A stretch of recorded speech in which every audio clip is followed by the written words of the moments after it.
Hello विद्यार्थियों। आज के क्लास में हम लोग नया चैप्टर स्टार्ट करेंगे।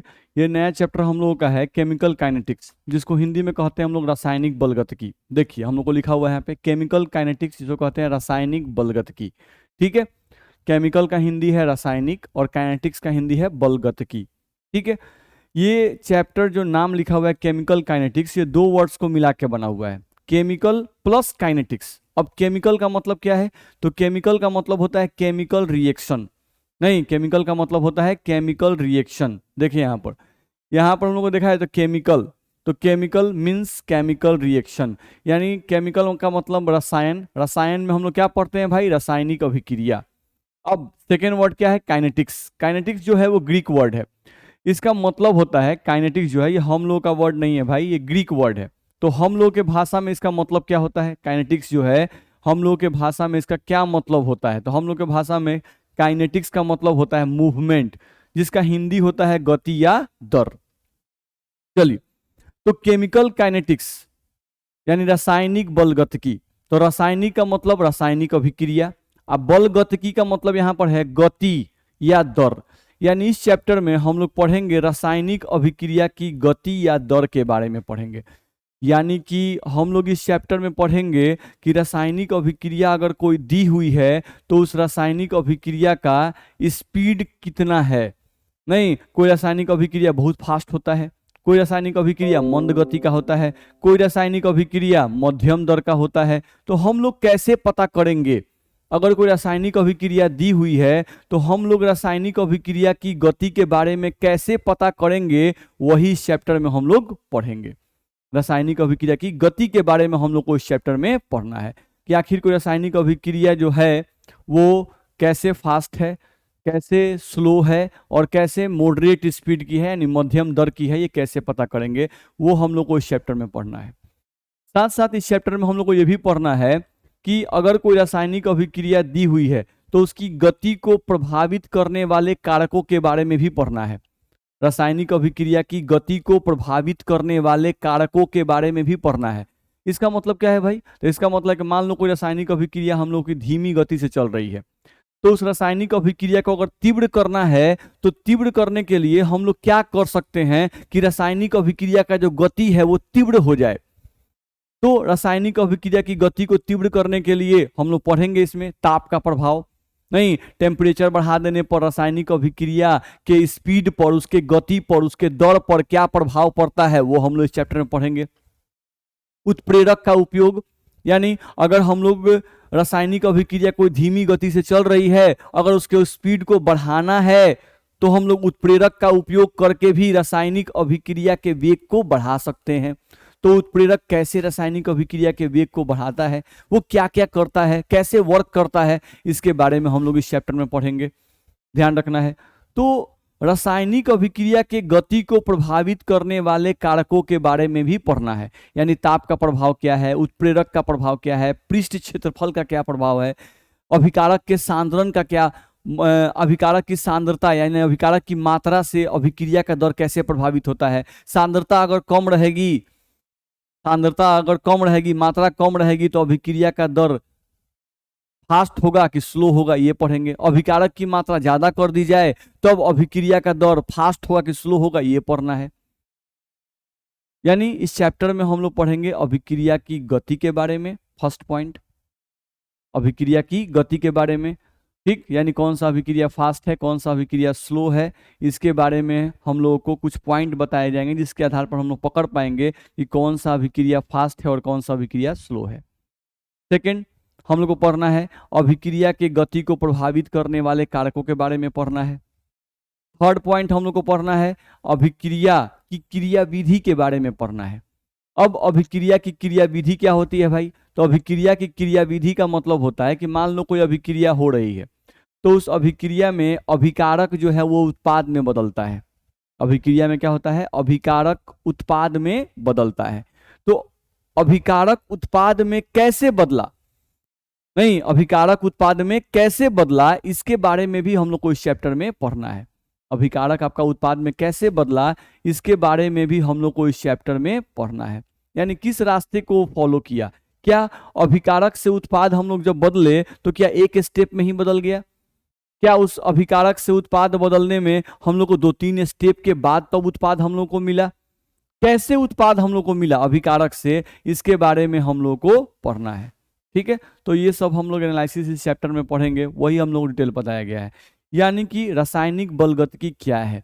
तो रसायन विज्ञान की वह शाखा, रसायन विज्ञान की वह शाखा जिसमें हम रासायनिक अभिक्रिया की गति या दर के बारे में पढ़ते हैं, रासायनिक अभिक्रिया के दर को प्रभावित करने वाले कारकों के बारे में पढ़ते हैं, और रासायनिक अभिक्रिया की क्रियाविधि के बारे में पढ़ते हैं। इसी शाखा को हम लोग क्या कहते हैं? रासायनिक बलगतिकी कहते हैं। ध्यान रखना है। तो वही सब बात मैंने यहाँ पर लिखा हुआ है, पढ़ सकते हैं। यहाँ लिखा हुआ है रासायनिक बलगतिकी। तो रासायनिक बलगतिकी किसे कहते हैं भाई? तो लिखा हुआ है रसायन विज्ञान की वह शाखा जिसमें हम, रसायन विज्ञान की वह शाखा जिसमें हम क्या पढ़ते हैं भाई? फर्स्ट पॉइंट, रासायनिक अभिक्रिया के गति या दर के बारे में पढ़ते हैं। रासायनिक अभिक्रिया के गति या दर के बारे में पढ़ते हैं। ठीक, रासायनिक अभिक्रिया के दर को प्रभावित करने वाले कारकों के बारे में पढ़ते हैं। और तीसरा, रासायनिक अभिक्रिया के क्रियाविधि के बारे में पढ़ते हैं। ये 3 पॉइंट जिस चैप्टर में हम लोग पढ़ते हैं, ये 3 पॉइंट जिस चैप्टर में हम लोग पढ़ते हैं, उसी चैप्टर को रासायनिक बलगतिकी कहते हैं। ध्यान रखना है। तो वही हम लोग को लिखा हुआ कि रासायनिक अभिक्रिया की, रसायन विज्ञान की वह शाखा जिसमें हम रासायनिक अभिक्रिया के गति या दर के बारे में पढ़ते हैं, रासायनिक अभिक्रिया के दर को प्रभावित करने वाले कारकों के बारे में पढ़ते हैं, और रासायनिक अभिक्रिया के क्रियाविधि के बारे में पढ़ते हैं। उसी शाखा को यहां से हम लिख सकते हैं, उसी शाखा को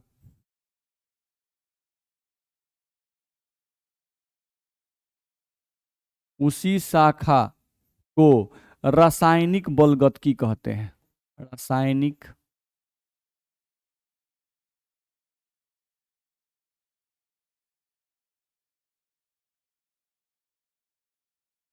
बलगतिकी कहते हैं।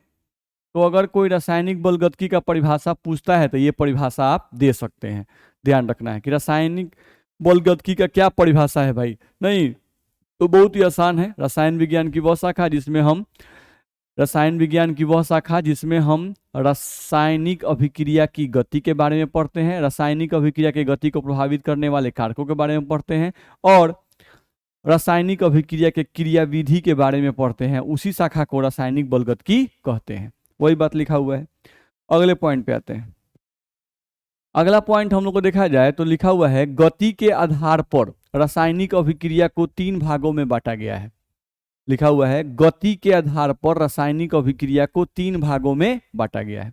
यानी स्पीड के आधार पर, स्पीड के आधार पर रासायनिक अभिक्रिया को 3 भागों में बांटा गया है। तो स्पीड के आधार पर अब कोई रिएक्शन वेरी फास्ट रिएक्शन होगा, कोई रिएक्शन वेरी स्लो रिएक्शन होगा, और कोई रिएक्शन मॉडरेट रिएक्शन होगा। नहीं तो यानी तीव्र गति अभिक्रिया, मंद गति अभिक्रिया और मध्यम दर अभिक्रिया, उसी के आधार पर बांटा गया है। उसको हम लोग देखते हैं। तो पहला लिखा हुआ है अत्यंत तीव्र गति अभिक्रिया। अत्यंत तीव्र गति अभिक्रिया जिसको लिखा गया है वेरी फास्ट रिएक्शन। हम लोग क्या लिखा गया है? Very fast reaction. तो वेरी फास्ट रिएक्शन किसे कहेंगे भाई? तो नाम से ही लग रहा है वेरी फास्ट रिएक्शन। नहीं तो वैसी अभिक्रिया जो कुछ सेकंडों में पूरी हो जाए, वैसी अभिक्रिया जो कुछ सेकंड में ही पूरी हो जाए, यानी हम लोग अभिकारक को रखें और तुरंत अभिक्रिया हो जाए, तो वैसी अभिक्रिया जो है वो हम लोग क्या कहलाएगी? Very fast reaction. तो लिखा भी हुआ है यहाँ पर, वैसी अभिक्रिया जो कुछ सेकंडों में पूरी हो जाती है अत्यंत तीव्र गति अभिक्रिया कहलाती है। ध्यान रखना है, यहाँ लिखा हुआ है वैसी अभिक्रिया जो कुछ सेकंडों में पूरी हो जाती है अत्यंत तीव्र गति अभिक्रिया कहलाती है। यानी अत्यंत तीव्र गति अभिक्रिया जो है वो कुछ सेकंड में ही पूरी हो जाएगी। जैसे नॉर्मल एग्जांपल आप लो वेरी फास्ट रिएक्शन का, कंबसन ऑफ पेट्रोल, पेट्रोल का दहन। आप एक बर्तन ले लो और पेट्रोल एक कटोरा में, आप एक कटोरा ले लो और उस कटोरा में पूरा पेट्रोल भर दो और एक माचिस का तिल्ली जला के उसमें डाल दो। नहीं, उस पेट्रोल को, एक कटोरे पेट्रोल को जलने में कितना समय लगेगा भाई? तो बहुत कम समय लगेगा, कुछ सेकंड में ही सारा पेट्रोल जल जाएगा। ध्यान रखना है।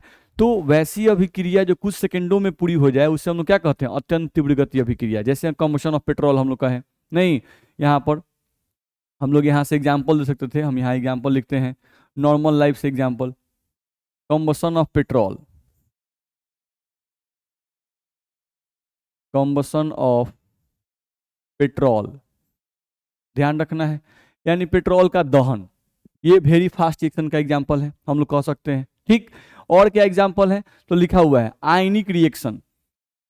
यहाँ हम लोग देखें अगर, तो हम लोग को यहाँ से लिखा हुआ है, आप ध्यान देखिएगा, तो लिखा हुआ है आयनिक रिएक्शन। तो आयनिक रिएक्शन का मतलब हुआ कि वैसी अभिक्रिया जिसमें धनायन Na+ और ऋणायन भाग ले, Na+ Cl-। तो Na+ और Cl- जब अभिक्रिया करेगा तो क्या बनाएगा, NaCl। तो ये है आपका धनायन, ये है आपका ऋणायन। नहीं तो धनायन और ऋणायन के बीच में आकर्षण बल बहुत ज्यादा होता है, तुरंत ये अभिक्रिया होगी और क्या बन जाएगा, NaCl बन जाएगा। तो आयनिक रिएक्शन जो होते हैं ये हम लोगों के वेरी फास्ट रिएक्शन के एग्जाम्पल होते हैं, ध्यान रखना, आयनिक रिएक्शन वेरी फास्ट रिएक्शन के एग्जाम्पल होते हैं।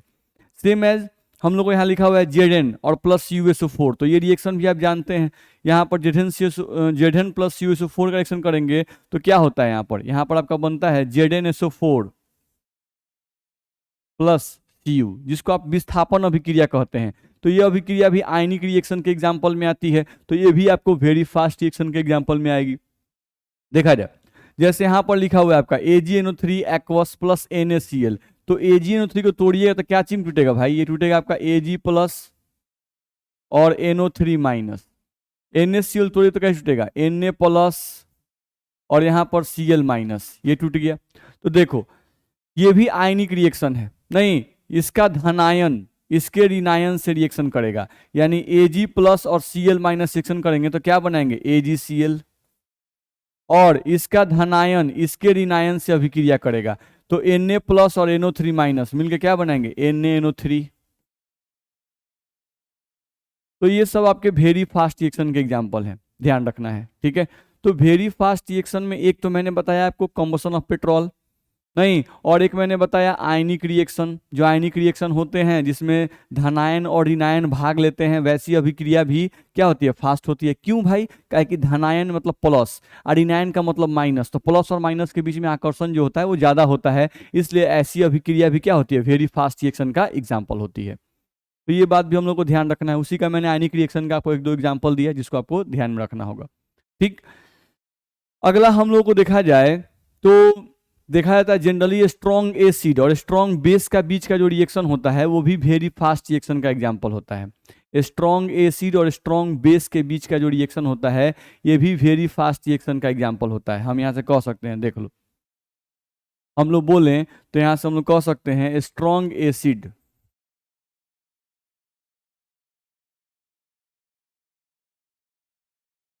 आप ले लो और प्लस स्ट्रॉन्ग बेस,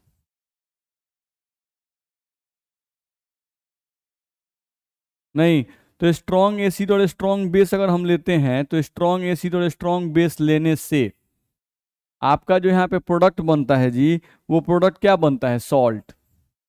एसिड और बेस के रिएक्शन से क्या बनता है, सॉल्ट।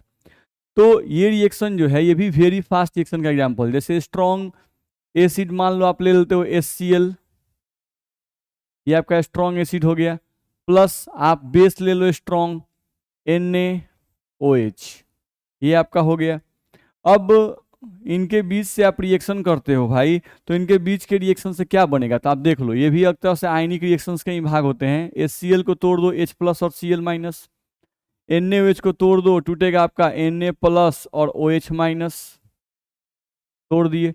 इसमें का H+ इसके OH- रिएक्शन करेगा, प्लस इसके माइनस से, इसका प्लस इसके माइनस से, नहीं तो H+ और OH- जब मिलेंगे तो क्या बनेंगे, H2O, प्लस इसमें का Na+ और Cl- मिलेगा तो क्या बनाएगा, NaCl। तो NaCl आपका क्या है, सॉल्ट है, ध्यान रखना है। तो HCl क्या है आपका, एसिड है, और NaOH क्या है आपका, बेस है। तो यहां से एसिड और बेस के बीच का रिएक्शन हुआ और आपका क्या बन गया, सॉल्ट बन गया। तो ये भी जो एग्जाम्पल है ये आपका वेरी फास्ट रिएक्शन का एग्जाम्पल होता है, वेरी फास्ट रिएक्शन। तो सिंपली हम लोग को बताया गया कि वैसी अभिक्रियाएं जो कुछ सेकंडों में पूरी हो जाती हैं उन्हें अत्यंत तीव्र गति अभिक्रिया कहते हैं। अब अत्यंत तीव्र गति अभिक्रिया में कम्बशन ऑफ पेट्रोल यानी पेट्रोल का दहन, ये वेरी फास्ट का एग्जाम्पल है। फिर मैंने बताया आयनिक रिएक्शन, ये भी वेरी फास्ट रिएक्शन का एग्जांपल है। फिर मैंने आपको बताया स्ट्रॉन्ग एसिड और स्ट्रॉन्ग बेस के बीच का रिएक्शन, ये भी जनरली वेरी फास्ट रिएक्शन का एग्जांपल है। तो ये सब हम लोग को ध्यान में रखना पड़ेगा। ठीक, अगले पॉइंट पे आते हैं। अगला हम लोग को देखा जाए तो अगला हम लोग को बताया जाता है इसमें मध्यम दर अभिक्रिया। यहाँ लिखा हुआ है मध्यम दर अभिक्रिया या मॉडरेट रिएक्शन जिसको कहते हैं। नहीं तो कुछ अभिक्रियाएं होती हैं जो ना ही वेरी फास्ट होती हैं और ना ही वेरी स्लो होती हैं, मीडियम स्पीड से चलती हैं, ना ही बहुत फास्ट है ना ही बहुत स्लो है। वैसी अभिक्रिया क्या होंगी? मध्यम दर की अभिक्रिया होंगी। ठीक है, तो वेरी फास्ट रिएक्शन कुछ सेकंड में पूरी हो जाती है, नहीं, लेकिन मध्यम दर अभिक्रिया जो है ये ऐसी अभिक्रिया है जो कुछ मिनट या कुछ घंटों में पूरी होती हैं। वैसी अभिक्रियाएं जो कुछ मिनटों या कुछ घंटों में पूरी होती हैं उन्हें हम लोग क्या कहते हैं? मध्यम दर अभिक्रिया कहते हैं। तो यहाँ लिखा भी हुआ है वैसी अभिक्रियाएं जो कुछ मिनटों या कुछ घंटों में पूरी हो जाती हैं मध्यम दर अभिक्रिया कहलाती हैं। ध्यान रखना, उन्हें हम लोग क्या कहते हैं? मध्यम दर अभिक्रिया कहते हैं। लिखा हुआ है सामान्यतः कार्बनिक अभिक्रियाएं मध्यम दर की होती हैं। सामान्यतः कार्बनिक अभिक्रियाएं मध्यम दर की होती हैं। कार्बनिक अभिक्रियाएं का मतलब होता है ऑर्गेनिक केमिस्ट्री का जो रिएक्शन लोग पढ़ते हैं, ऑर्गेनिक केमिस्ट्री में यानी कार्बनिक रसायन में जो हम रिएक्शन पढ़ते हैं उसमें ज़्यादातर अभिक्रियाएं जो हैं वो हम लोग पढ़ते हैं मॉडरेट रिएक्शन यानी मध्यम दर का अभिक्रिया ही पढ़ते हैं। ध्यान रखना, उसी में से मैंने एक एग्जाम्पल जैसे दे दिया, ये आपका एल्कोहल है, CH3OH क्या है? आपका एल्कोहल है। हम लोग ये बता चुके हैं हैलोअल्केन में, और ये हैलोजन एसिड है, हम लोग पढ़ चुके हैं। ये आपका क्या है भाई? तो ये आपका है हैलोजन एसिड। अब इनके बीच का रिएक्शन करना है तो इसमें का H हटाओ, इसमें का OH हटा दो, नहीं, और इसमें का CH3 को उठाकर Br से जोड़ दो, तो प्रोडक्ट क्या बनता है आपका? CH3Br प्लस में हम लोग क्या बनता है? H2O। ये बनेगा CH3Br प्लस H2O। तो सामान्यतः कार्बनिक अभिक्रियाएं जो हैं ये मध्यम दर की होती हैं, ध्यान रखना है। तो एक नॉर्मल सा एग्जांपल हम लोग को ध्यान रखना है। चलो, H2O2 का विघटन, नहीं, H2O2 का मतलब हाइड्रोजन पेरोक्साइड, इसको क्या बोलते हैं? H2O2 जिसका स्ट्रक्चर यहाँ लिखा हुआ है इसको हम लोग क्या कहते हैं? Hydrogen peroxide. हाइड्रोजन पेरोक्साइड, ध्यान रखना है। तो हाइड्रोजन पेरोक्साइड जो है ये अनस्टेबल होता है, ये अस्थायी होता है। हम लोग पहले भी इलेक्ट्रोकेमिस्ट्री में भी बता चुके हैं, ये अनस्टेबल होता है। तो अनस्टेबल होने के कारण से ये टूट जाता है, H2O2 टूटता है और स्टेबल कंपाउंड बनाता है, ये बनाता है H2O प्लस हाफ O2। ध्यान रखना है, यानी कि वाटर बनाता है। तो वाटर क्या है? स्टेबल। टूटने के बाद हाइड्रोजन पेरोक्साइड टूटने के बाद क्या बनाता है? वाटर, और साथ में क्या बनाता है? Oxygen gas. ध्यान रखना है। तो ये जो रिएक्शन है हाइड्रोजन पेरोक्साइड के टूटने की जो अभिक्रिया है ये भी आपको मॉडरेट रिएक्शन यानी कि मध्यम दर की अभिक्रिया है। ये भी आपका मध्यम दर की अभिक्रिया है, ध्यान रखना है। तो मध्यम दर की अभिक्रिया कोई पूछे तो आप एक दो एग्जांपल बता सकते हैं। और मध्यम दर का मतलब क्या है? वैसी अभिक्रियाएं जो ना बहुत फास्ट होती हैं ना बहुत स्लो होती हैं, वही मध्यम दर की अभिक्रिया होती हैं। यानी वैसी अभिक्रियाएं जो कुछ मिनटों या कुछ घंटों में पूरी हो जाती हैं उन्हें हम लोग क्या कहते हैं? मध्यम दर की अभिक्रिया कहते हैं। तो वही सब पॉइंट मैंने यहाँ पर लिखा है, आप इसको ध्यान से पढ़ सकते हैं। वैसी अभिक्रियाएं जो कुछ मिनटों या कुछ घंटों में पूरी हो जाती हैं मध्यम दर अभिक्रिया कहलाती हैं। सामान्यतः कार्बनिक अभिक्रिया मध्यम दर की होती है। कार्बनिक अभिक्रिया का मैंने एग्जाम्पल दे दिया। नहीं, कुछ H2O2 का विघटन, ये भी हम लोग का मध्यम दर का एग्जाम्पल होता है। तो इस तरह से आप याद कर सकते हैं, बहुत सारी अभिक्रियाएं होती हैं मध्यम दर की, एक दो एग्जाम्पल सबका याद होना चाहिए, ध्यान रखना है। चलिए, इसके बाद हम लोग आ जाएं तो अगला हम लोग को लिखा हुआ है अत्यंत मंद गति अभिक्रिया यानी वेरी स्लो रिएक्शन। तो ये भी आप समझते हैं भाई, बहुत ईजी है। वेरी स्लो रिएक्शन यानी कि वैसी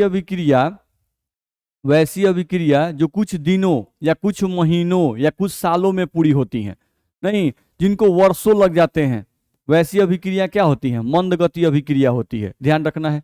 ठीक, तो वैसी अभिक्रिया जो कुछ सेकंड में पूरी हो जाए वो फास्ट है।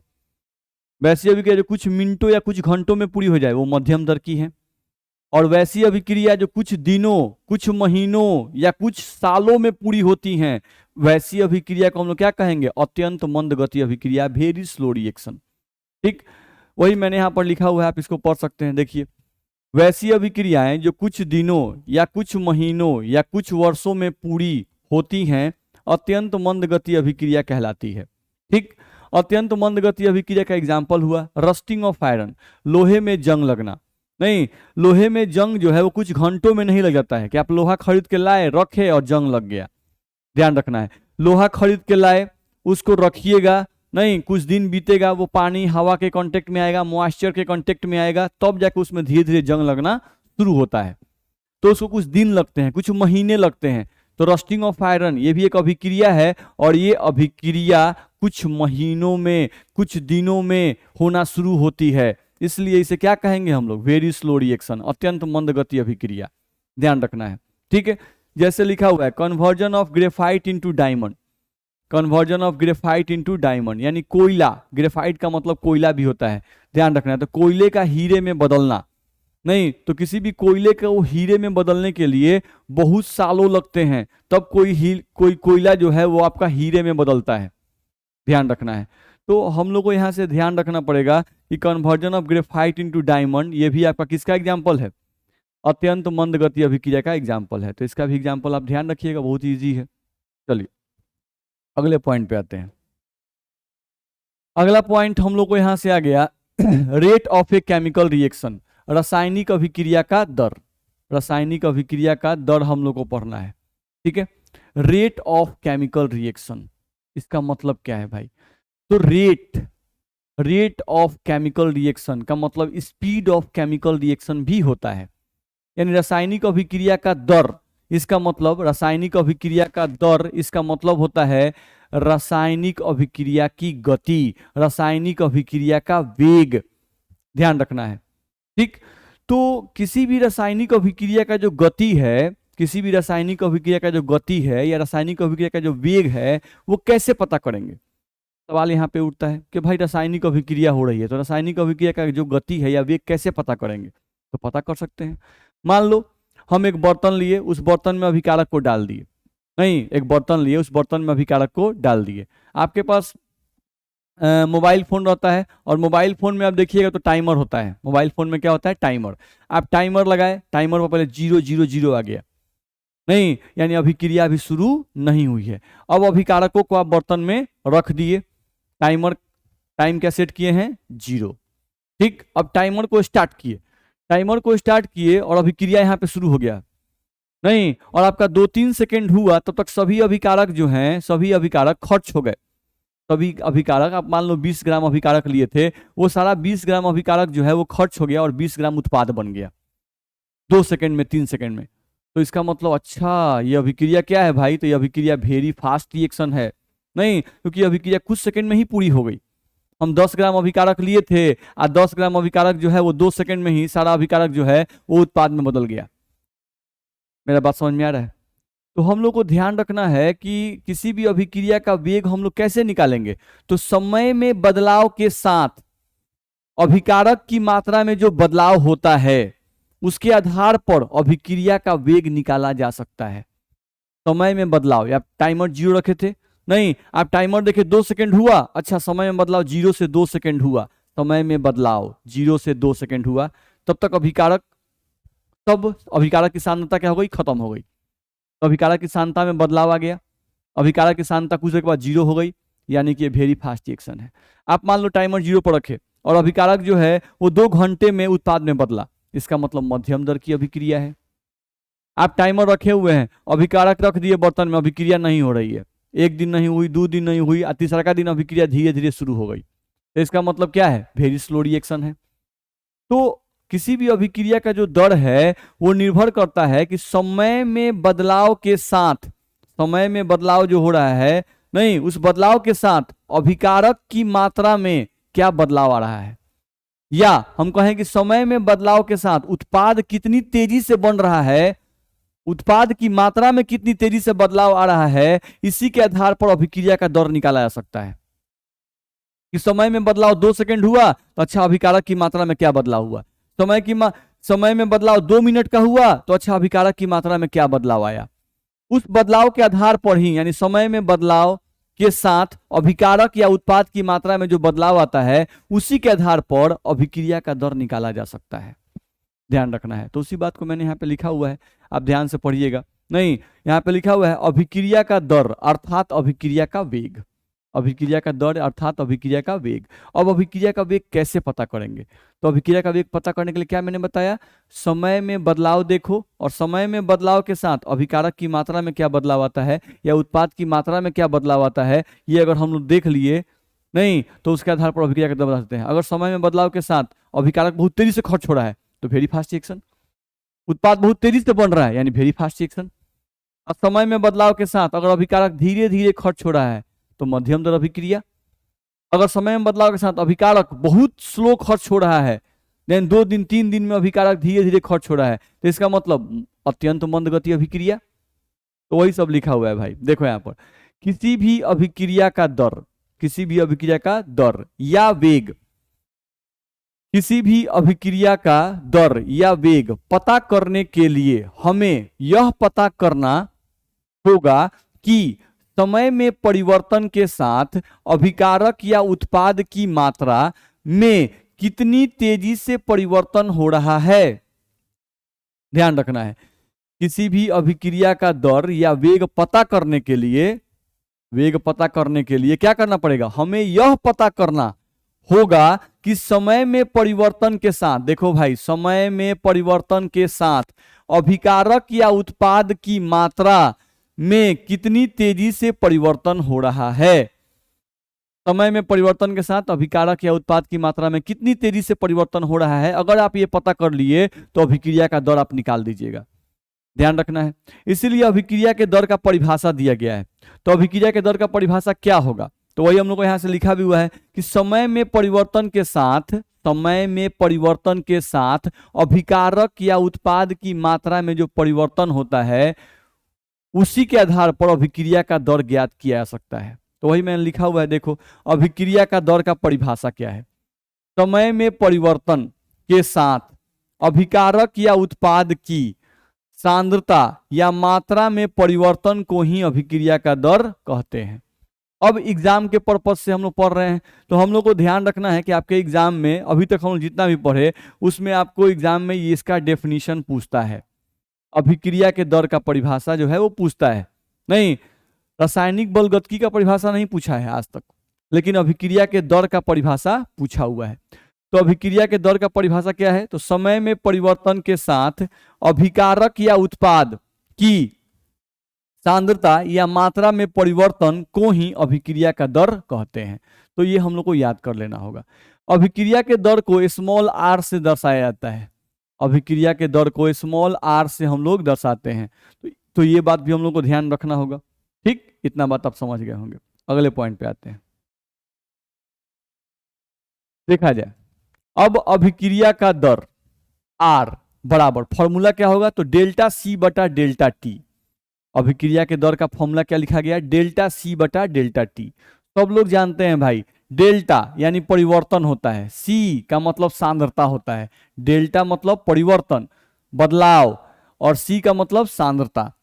ठीक है, कॉन्सेंट्रेशन, उसी को सांद्रता कहते हैं। तो डेल्टा सी का मतलब क्या है, तो अभिकारक या उत्पाद की सांद्रता में बदलाव। और डेल्टा टी, तो डेल्टा का मतलब बदलाव और टी का मतलब टाइम, तो डेल्टा टी का मतलब हो गया समय में बदलाव। ठीक है, यानी अगर कोई अभिक्रिया के दर का फॉर्मूला पूछता है तो उसका फॉर्मूला हो जाएगा डेल्टा सी बटा डेल्टा टी। यानी हम लोग बोलेंगे अभिकारक या उत्पाद की सांद्रता में बदलाव, डेल्टा सी का मतलब, और डेल्टा टी का मतलब हो गया समय में बदलाव। ये हम लोग को ध्यान रखना होगा। ठीक, अब यानी इसी चीज को हम ऐसे थे, आर बराबर अगर लिखते तो हमको जो फॉर्मूला यहां से लिखा हुआ है डेल्टा सी बट्टा में लिखा हुआ है डेल्टा टी, तो यहां से जो हम लोग लिखे हुए हैं डेल्टा सी, डेल्टा सी का मतलब क्या होता है, C2 माइनस T1 बट्टा T2 माइनस T1। ध्यान रखना है, तो हम लोग का फॉर्मूला यहां से हो जाएगा आर बराबर delta C by delta T का C2 माइनस C1 बटा T2 माइनस T1। तो ये हो गया सांद्रता में बदलाव और ये हो गया समय में बदलाव। ध्यान रखना है, तो यहां पर आप जो C2 लिखे और C1 लिखे इसका मतलब भी आप समझ सकते हैं। जैसे C1, C1 का मतलब होता है अभिकारक या उत्पाद की शुरुआती मात्रा। C1 का मतलब क्या होता है भाई, अभिकारक या उत्पाद की सांद्रता T1 समय पर, ज्यादा अच्छा यहां पर लिखें, T1 समय पर। और C2 का मतलब क्या होगा? C2 का मतलब होगा अभिकारक या उत्पाद की सांद्रता, अभिकारक या उत्पाद की सांद्रता T2 समय पर,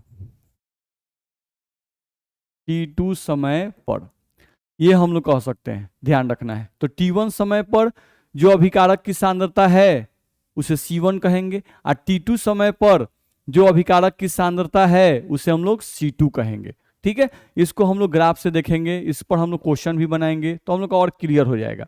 ठीक है, फिलहाल कोई पूछता है अभिक्रिया के दर का फॉर्मूला क्या है भाई, तो डेल्टा सी बटा डेल्टा टी। डेल्टा सी क्या है, तो अभिकारक या उत्पाद की सांद्रता में बदलाव। डेल्टा टी क्या है, तो समय में बदलाव, यानी अभिकारक या उत्पाद की सांद्रता में बदलाव अब बट्टा समय में बदलाव, यही अभिक्रिया के दर का फॉर्मूला है। Delta C by delta T को हम लोग क्या लिख सकते हैं, C2 माइनस C1 बटा T2 माइनस T1 लिख सकते हैं। C2 माइनस C1 बटा T2 माइनस T1, अब इसका मतलब क्या है, कोई पूछ दिया हम लोगों से, तो यहाँ पे C2 का मतलब और C1 का मतलब लिखा गया। तो C1 का मतलब क्या लिखा गया, अभिकारक या उत्पाद की सांद्रता T1 समय पर। C2 का मतलब क्या लिखा गया, अभिकारक या उत्पाद की सांद्रता T2 समय पर, ये लिख दिया गया। ठीक, अब इस पर हम लोग क्वेश्चन बनाएंगे तो ये फॉर्मूला और क्लियर हो जाएगा। चलो फिलहाल के लिए अब यहां लिखा हुआ है अभिक्रिया के दर की इकाई, unit of rate of reaction, यानी हम लोग को क्या देखना है भाई, तो आर की इकाई देखनी है, आर की इकाई। हम लोग को आर की इकाई देखनी है। तो आर का जो फॉर्मूला है, आर का फॉर्मूला, वो फॉर्मूला आप क्या लिखे हैं, तो फॉर्मूला लिखे हैं आप डेल्टा सी बटा डेल्टा टी, यही लिखे हैं। ये जो सी है ये क्या है, सांद्रता, सांद्रता, और टी क्या है, समय, आपका टी क्या है, समय। जनरली सामान्यतः ऐसा देखा जाता है कि सांद्रता को, अभिकारक या उत्पाद की सांद्रता को मोलारता से दर्शाया जाता है। क्या चीज दर्शाते हैं, मोलारता से, मोलरता, यहाँ सांद्रता का मतलब होगा मोलरता यानी मात्रा, और समय तो समय ही है, समय को समय ही लिख दिए। चलो अब यहां से देखा जाए तो R बराबर आपको यहां से आ गया, मोलारता को दिखाते हैं M, कैपिटल M मोलारता, और बट्टा में T हो गया, ये हो गया। मोलारता का यूनिट आप पढ़ चुके हैं, मोलारता का यूनिट होता है मोल बट्टा लीटर, मोल बट्टा लीटर, ये इसका यूनिट होता है।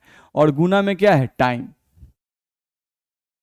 तो गुना में आपका क्या है भाई, टाइम। टाइम को थोड़ा ठीक से लिखा जाए,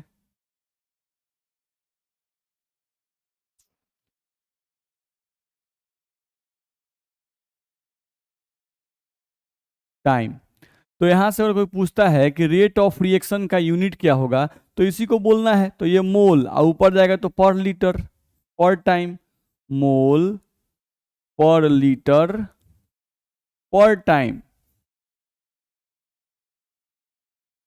तो रेट ऑफ रिएक्शन का यूनिट यहां पर होगा मोल पर लीटर पर टाइम। अब हम लोग को यह भी ध्यान रखना होगा कि यहाँ पे पर टाइम लिखा हुआ है, तो टाइम जो है इसका यूनिट सेकेंड में भी हो सकता है। अगर वेरी फास्ट रिएक्शन होगा तो यूनिट होगा मोल पर लीटर पर सेकेंड।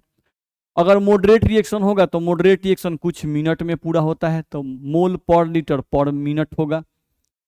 अगर रिएक्शन कुछ घंटों में पूरा हो रहा है तो मोल पर लीटर पर आवर होगा। अगर अभिक्रिया कोई कुछ दिनों में पूरी हो रही है तो मोल पर लीटर पर डे होगा। कुछ सालों में पूरी हो रही है तो मोल पर लीटर पर ईयर होगा। यानी यहाँ पर जो टाइम का यूनिट है वो फिक्स नहीं है। यहाँ पर हम लोग जो टाइम लिखते हैं, इस टाइम का मतलब आपको सेकेंड भी हो सकता है, इस टाइम का मतलब आपको मिनट भी हो सकता है, इस टाइम का मतलब आवर भी हो सकता है, इस टाइम का मतलब डे भी हो सकता है, मंथ भी हो सकता है, और ईयर भी हो सकता है। वो डिपेंड करेगा कि अभिक्रिया जो है वो कैसी है, उस पर डिपेंड करेगा, ध्यान रखना है। तो वही हम लोग को बताया गया। तो अब कोई पूछता है अभिक्रिया के दर की इकाई, तो चलो भाई ये भी आपके बोर्ड एग्जाम में पूछता है, इसलिए हम टिक कर दिए। आपके बोर्ड एग्जाम में क्या क्या पूछता है उसको मैं टिक करता चलूंगा। तो आपके बोर्ड एग्जाम में अभिक्रिया के दर की इकाई भी पूछ चुका है, तो आपको इसमें याद सिर्फ रखना है आर बराबर मोल पर लीटर पर टाइम। ठीक है, ये आपका ऑब्जेक्टिव में पूछता है।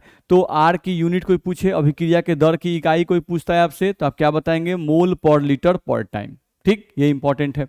कभी कभी अभिक्रिया के दर का फॉर्मूला भी पूछता है, तो इसको भी ध्यान रखिएगा। अभिक्रिया के दर का फॉर्मूला डेल्टा सी बटा डेल्टा टी, उसका क्या मतलब होता है वो याद रखिएगा।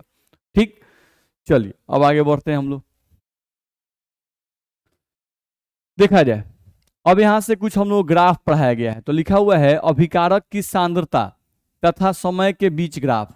अभिकारक की सांद्रता तथा समय के बीच ग्राफ। चलो, अच्छा, अभिकारक के सांद्रता और समय के बीच में क्या रिलेशन है समझो। जैसे जैसे आप एक बर्तन ले लिए, आप बर्तन में अभिकारक डाल दिए, ठीक, आप टाइमर, अभी मोबाइल का टाइमर जो है, मोबाइल एक ले लिए हैं, आप मोबाइल का टाइमर क्या लगाए हैं, 0 लगाए हैं। आप टाइमर शुरू कीजिए, तो जैसे जैसे समय बढ़ेगा वैसे वैसे अभिकारक खर्च होगा। और अभिकारक कौन चीज में बदलेगा, उत्पाद में बदलेगा। अभिकारक क्या चीज में बदलेगा, अभिकारक आपका उत्पाद में बदलेगा। बदलेगा कि नहीं बदलेगा, बदलेगा। तो मेरे कहने का सेंस यहाँ पे कि जैसे जैसे समय बीतता है, जैसे जैसे समय बीतता है, जैसे जैसे समय बीतता है वैसे वैसे समय के साथ अभिकारक की मात्रा घटती जाती है। अभिकारक की मात्रा क्या होती है, घटती जाती है। तो उसी ग्राफ खींचना है, तो बिल्कुल आसान सा ग्राफ है, देख लो। ये जो लाइन है यहाँ पर, ये जो लाइन है, ये लाइन रिप्रेजेंट कर रहा है अभिकारक की सांद्रता, और ये जो लाइन है ये समय को दर्शा रहा है। तो अगर हमको ग्राफ खींचना हुआ भाई कि इनका ग्राफ कैसा आएगा, तो इनका ग्राफ हम लोग खींच सकते हैं। देखो तो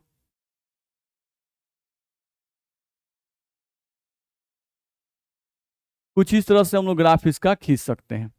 आप देख सकते हैं इस ग्राफ में, अगर हम लोग दिखाना चाहें आपको तो आप इसमें देख सकते हैं। देखा जाए, यहाँ पर आपका समय जो है वो 0 है, यानी आपका मोबाइल का जो टाइमर है वो कितना है भाई, तो यहाँ पे टाइम का वैल्यू 0 है। यानी टाइम 0 का मतलब आप टाइमर मोबाइल लिए हैं, मोबाइल का टाइमर 0, इसका मतलब अभी अभिक्रिया शुरू नहीं हुई है। अभी अभिक्रिया शुरू नहीं हुई है। आप बर्तन में अभिकारक को अभी जस्ट रखे हैं, अभिक्रिया अभी शुरू नहीं हुई है। तो अगर अभिक्रिया शुरू नहीं हुई है तो उस समय 0 समय पर अभिकारक की मात्रा बहुत ज्यादा होगी, क्योंकि अभी अभिकारक खर्च नहीं हुआ है। ठीक, तो यहां पर देखो 0 टाइम पर आप देखोगे तो अभिकारक की मात्रा बहुत ज्यादा है, इतनी है, यहां से लेकर यहां तक। अब आपका टाइम बढ़ा, मान लो आपका टाइम जो हो गया वो 10 मिनट हो गया, टाइम को मिनट माने हैं। तो अब जब समय बढ़ेगा तो अभिकारक की मात्रा खर्च होगी। तो देखो तो अभिकारक की जो मात्रा है वो क्या हो रही है, अब अभिकारक की मात्रा जो है पहले इतनी थी, अब इतनी से इतनी आ गई, खर्च हो गई। टाइम का वैल्यू आपका 20 हो गया, तो 20 अगर हो जाएगा तो 20 होने पर देखिए तो अब अभिकारक की जो मात्रा है वो इतनी हो गई, पहले इतनी थी, यानी यहां से लेकर यहां तक थी, अब यहां से लेकर यहां तक हुई, फिर यहां से लेकर यहां तक हुई। तो जैसे जैसे टाइम बढ़ रहा है वैसे वैसे अभिकारक की मात्रा क्या हो रही है, घट रही है, ध्यान रखना है। ठीक, तो ये हम लोग का हो गया अभिकारक की सांद्रता था समय के बीच का ग्राफ, आपको ऐसे खींचना होगा। ठीक, अब यहां देखो उत्पाद की सांद्रता तथा समय के बीच ग्राफ, तो ये भी आप समझते हैं। अगर हम लोग बात करें उत्पाद की सांद्रता की, तो समय बढ़ने के साथ उत्पाद की मात्रा बढ़ती है, अभिकारक घटता जाता है लेकिन उत्पाद की मात्रा क्या होती है, बढ़ती है। पहले 0 रहती है, उसके बाद जैसे जैसे अभिकारक खर्च होगा तो अभिकारक खर्च होगा तो क्या बनाएगा, उत्पाद बनाएगा। तो उत्पाद की मात्रा धीरे धीरे समय के साथ बढ़ती जाएगी। तो अगर इसका ग्राफ हम लोग खींचे तो इसका ग्राफ कुछ इस तरह से हम लोग को दिया रहता है, इस तरह से ग्राफ दिया रहता है, आप देख सकते हो। जब टाइम 0 है, यहाँ पर जब टाइम का वैल्यू क्या है, 0 है, उस समय उत्पाद की मात्रा भी क्या है, 0 है। अब टाइम आपका जो है कुछ बढ़ गया, मान लो आपका टाइम हो गया 10, तो टाइम आपका 10 हो गया, तो आप देखो यहाँ पर अब अगर हम लोग उत्पाद की मात्रा देख रहे हैं तो अब उत्पाद की जो मात्रा है वो हम लोग को 0 से इतनी हो गई। हम लोग और टाइम को बढ़ा दें, मान लो टाइम को 20 कर दिए, तो टाइम को अगर हम लोग 20 कर दिए तो अब यहाँ पर उत्पाद की जो मात्रा है वो यहाँ से यहाँ पे आ गई, तो उत्पाद की मात्रा और बढ़ गई। तो ये क्या दिखाई दे रहा है कि जैसे जैसे टाइम बढ़ेगा वैसे वैसे उत्पाद की मात्रा पहले इतनी थी, फिर इतनी हो गई, फिर इतनी हो गई, तो जैसे जैसे टाइम बढ़ रहा है वैसे वैसे उत्पाद की मात्रा क्या हो रही है, बढ़ रही है। ध्यान रखना है। तो वही बात हम लोग यहाँ से बोल सकते हैं, यहाँ पे अगर देखें हम लोग, तो यहाँ पे हम लोग बोल सकते हैं कि यह ग्राफ जो है अभिकारक की सांद्रता और समय के बीच में है। नहीं तो समय में बदलाव के साथ अभिकारक की मात्रा क्या होती है, घटती जाती है। जैसे जैसे समय बढ़ता जाता है, जैसे जैसे समय बढ़ता जाता है, बढ़ता जाता है, अभिकारक की मात्रा घटती जाती है। अभिकारक की मात्रा घटती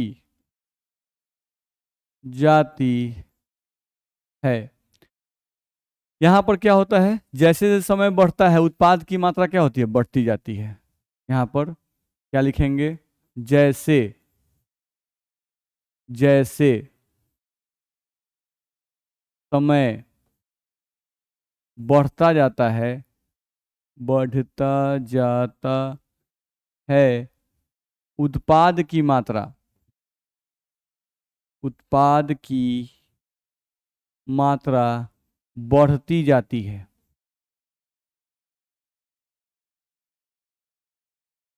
ध्यान रखना है।